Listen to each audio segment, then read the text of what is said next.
Yan guys, magmimirinda kami ni Habi.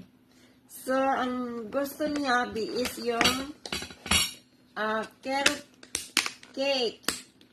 Yan guys, carrot cake. Ibibigay natin kay Habi. Yan ang carrot cake ni Habi guys. So yummy. Carrot cake. Carrot cake.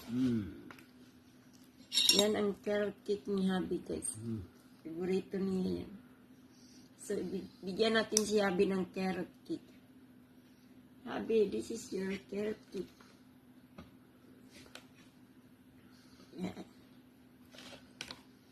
So, sa atin naman guys, ang gustong-gusto ko is cheesecake. Cheesecake. Yan, ang favorito natin cheesecake. Yan, si Habi is carrot cake. Sa atin naman